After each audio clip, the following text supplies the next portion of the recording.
Dude angle. I love this guy. Anime. It's sick. I love anime. Anime is amazing. But more than that, I love anime sound design. Today, I wanted to show you this little sound redesign I did from the anime Wandering Witch, The Journey of Elena. Very banger show. Watch it right now. I'm going to just play the scene back for you, and then we'll talk about it.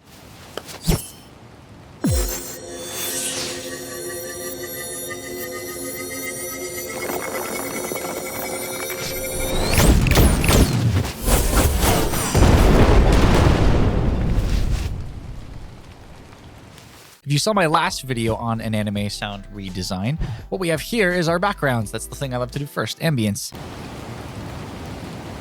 Let's break this down. So here we've just got a stereo rain ambience. It sounds like this. Nice rainy day, love that kind of thing. I believe there's a waterfall in the background of the scene, which is why this is here. I've done this video once before, actually, and this is a testament to it. Last time that I tried to record this video and lost the footage, I talked about these layers here, the rain, and I was like, oh, it's added rain. You can do this cool technique where you take a mono file instead of a stereo sound, and you can pan one all the way left and pan the other one all the way to the right. And then it just creates this cool thing where you hear other things in the soundscape. I was fucking talking out my ass because you can't even hear these. Listen to this. Muted. Unmuted. They're barely there. So like, I'm going to just turn these up literally right now so you can hear them. There you go. That actually makes a difference. And then we get to everyone's favorite part, sound effects. Check this out. At the beginning here, we've got a clap where she like claps and then pulls the wand out like this. The wand pulling out is a mixture of things like swooshes and magical shimmery noises. And then down here, we have the end, the little magical dust shimmer that comes out from like this spot right here that you can see near her hands. Very important detail. Without it, kind of missing something. Check this out. No dust shimmer. Next thing, the cast of the spell.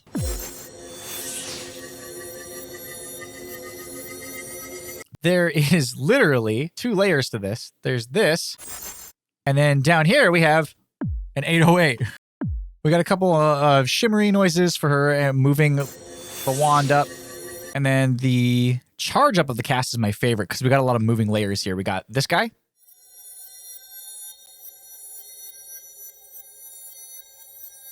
Sounds like it's slowly charging up like a beam. This guy. A lot of high shrill stuff. And then we have these guys.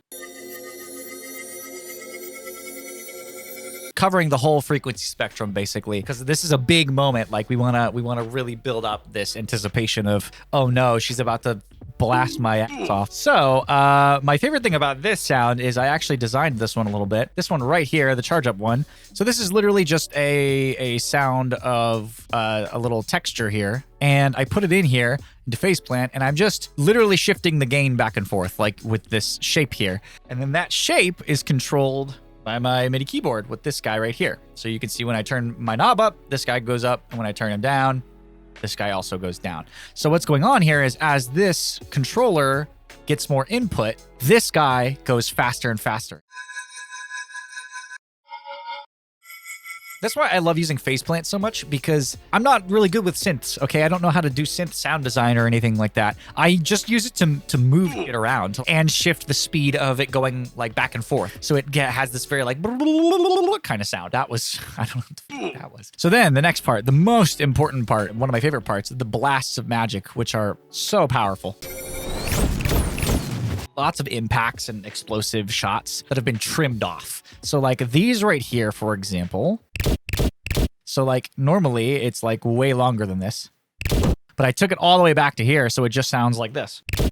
It's just the very beginning of the sound. And the reason for that is because you want an impact, but sometimes you don't want to use the whole entirety of one sound. You just need a part of one sound and then parts of another sound that help fill out the body. At the end, we have these like tails here. This is the buildup. They are shifted forward so that you hear them at the end. You get more of that explosive texture, and it adds a lot of variety. I'll talk more on that in a second. So then here, last but not least, these are just sci-fi vehicle flybys. And they just add a lot of phew to the sound, like they're being shot off and flying by the camera. What I was talking about before, the shifting of these sounds, where you place your sounds is so important in something like this, because if you put everything together like I showed you before, you actually lose impact because everything blurs together and gets all mushy and muddy. Doesn't sound nearly as cool as this, right? Because you're giving each of these sounds room to breathe. You're giving the listener time to hear every little bit of each of them. It's this idea that like if you stack all the impactful things together, it actually loses impact because everything's getting stacked together rather than being like, oh, here's an impactful sound and here's an impactful sound, but a couple frames later.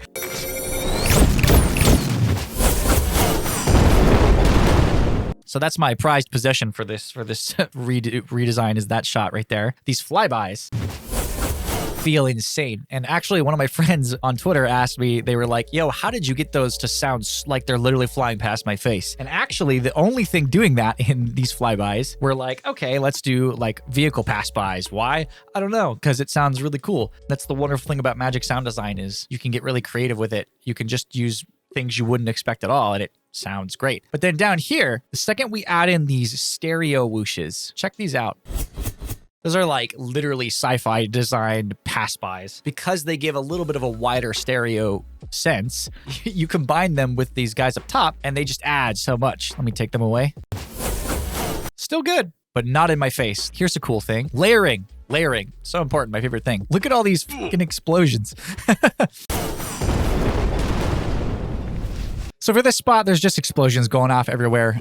This is one of those situations where like we've got explosions that are matching some of the camera. So like here, there's an explosion at that frame. But the thing is, if you only did those 3 explosions, it just doesn't feel right. But if we do this instead, then everything that's like going on in these stereo spots here, and then some of these guys up here are just random explosions in different spots because we're kind of giving off the illusion that like there's just explosions happening everywhere. There's a lot of destruction happening. It just needs to sound like things are blowing up, dude. Like it's not that deep. Last but not least, actual Foley that was done. This is actually me sitting in front of the mic doing this. Dancing in front of the microphone with my boys like...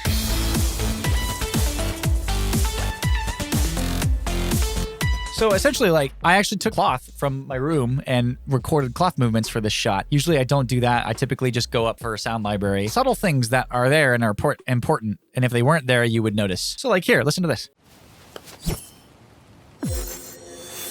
She raises her arm up. Let me take it away now. Crazy the difference that makes, right? Again, Foley, such an important thing, but often overlooked. So I would say do more of that in your sound redesigns if you can. If you enjoyed this breakdown, let me know by hitting the subscribe button down below. Thanks so much for watching, and I'll see you next time. Bye-bye.